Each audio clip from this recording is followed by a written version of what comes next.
Lawan tangguh. Suma Banding terpelanting ke sebelah kanan. Tubuhnya terjerembab lalu bergulingan di tanah. Kaki lawannya seperti tembok baja yang keras sehingga menyebabkan Suma Banding berteriak kesakitan. Jika dilihat dari kerasnya kaki yang beradu itu, pastilah saat itu Suma Banding telah terluka. Sungguh sikapnya yang sembrono telah membuat Suma Banding mendapat pelajaran. Lelaki sepuh bersorban yang kini menjadi lawan Suma Banding itu sungguh tak mengesankan sebagai prajurit pilih tanding. Namun dengan sekali gebrak saja, orang yang disegani di Keraton Palembang itu harus jatuh bergulingan. Hanya sekedipan mata, Suma Banding terkejut. Dengan sigap prajurit yang telah banyak makan asam garam di medan perang itu tersadar dan segera melompat berdiri. Ia langsung memasang kuda-kuda dan menyeringai menatap lelaki sepuh bersorban. Dalam pandangan mata batin Suma Banding, orang yang dihadapinya kali ini memiliki ketenangan batin. Sorot mata lelaki sepuh itu terkadang teduh, tetapi terkadang juga menyorot tajam. Sambil menghela nafas perlahan, Suma Banding mulai merasa getir menghadapi lawan. Tak pernah ia merasakan aura sehebat lawan yang tengah dihadapinya ini. Jangan engkau merasa di atas angin, Tuan. Salahku tadi terlalu gegabah meremehkanmu. Kesalahan itu harus kutebus dengan jurusku. Hiat. Suma Banding menerjang lawannya. Orang yang diserang nampak terlihat tenang. Ia mundur 2 langkah ke belakang dan kaki kanannya bergeser cepat ke sisi kiri Suma Banding. Di mata penonton, lelaki sepuh bersorban berusaha menghindari serangan penasehat kerajaan.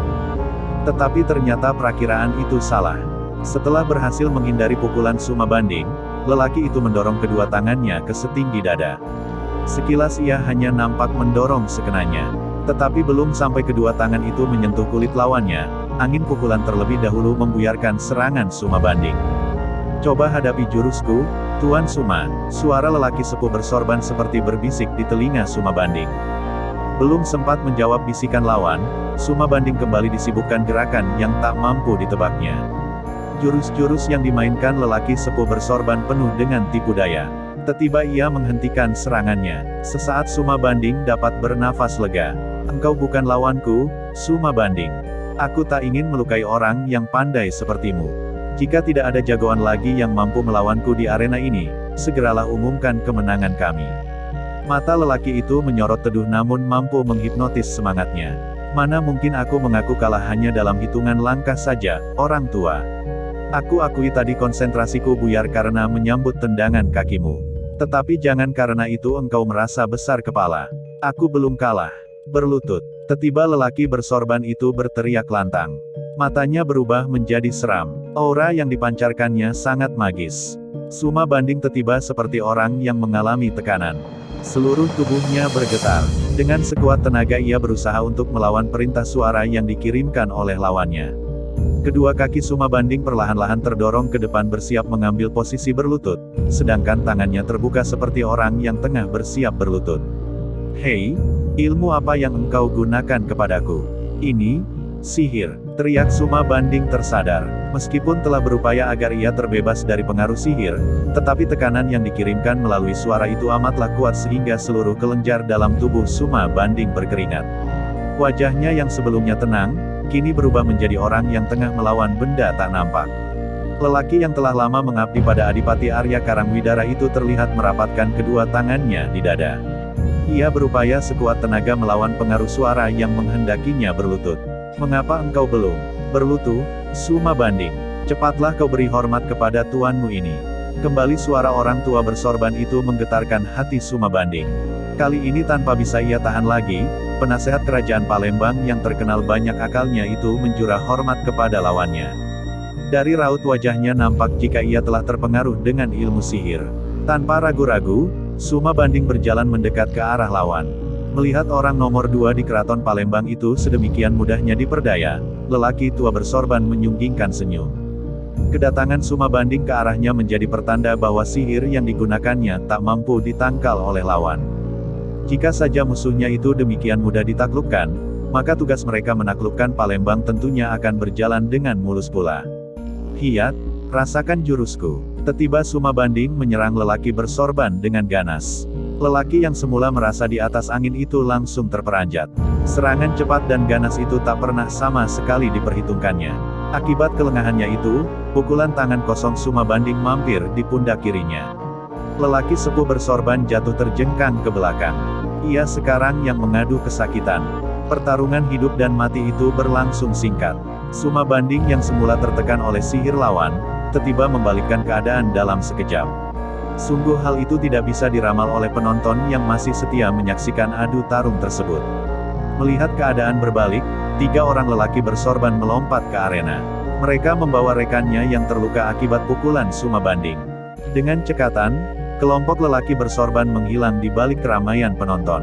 Engkau ternyata sungguh orang tua yang syarat pengalaman, Suma Banding. Bagaimana bisa pengikutku yang telah menguasai separuh lebih kepandaianku bisa engkau perdayai? Tiba di hadapan Suma Banding telah berdiri kakek bersorban. Janggutnya sudah memutih, tetapi tubuhnya masih tegap berdiri. Wajah kakek bersorban ini tak mampu dibaca oleh Suma Banding. Roman wajahnya datar. Ia membawa sebuah kipas berbahan besi. Siapa lagi engkau ini, Tuan? Sedari tadi aku tidak pernah melihatmu ada di sekitar arena. Apa hubunganmu dengan para lelaki bersorban? Suma Banding tak mampu menahan penasarannya. Aku adalah pemimpin mereka. Lelaki bersorban yang engkau sebut tadi adalah adik seperguruanku. Namaku San Baini. Orang-orang lebih suka memanggilku Empu Bayan. Seperti mereka, aku datang ke Palembang ini mewakili kerajaan Malaka. Bagaimana caramu tadi melepaskan pengaruh sihir? Tanyanya. Suma Banding seperti tak menghiraukan pertanyaan lawan. Ia justru yang balik bertanya dengan kakek bersorban. Apakah engkau juga ingin kami melanjutkan pertarungan ini? Engkau sepertinya salah duga, Tuan. Kami tidak melarang pertandingan dihentikan. Yang kami minta adalah kalian mengumumkan bahwa Malaka yang menjadi pemenangan adu tarung. Kalau kami tidak mau, Suma Banding memotong perkataan musuhnya dengan tanya. Kalian harus menghadapi ampuhnya jurusku. Lihat serangan. Empu Bayan tak beranjak dari tempatnya. Ia hanya mengibas-ngibaskan kipas besi di tangannya. Suma Banding yang telah memasang kuda-kuda kecele. Lawannya ternyata tidak menyerangnya. Ia hanya terus mengibaskan kipas besi. Setiap kibasan itu menimbulkan suara melengking. Suma Banding tak sadar jika itulah sejatinya serangan lawan. Tiba-tiba telinga penasehat kerajaan itu dipenuhi dengan suara bising.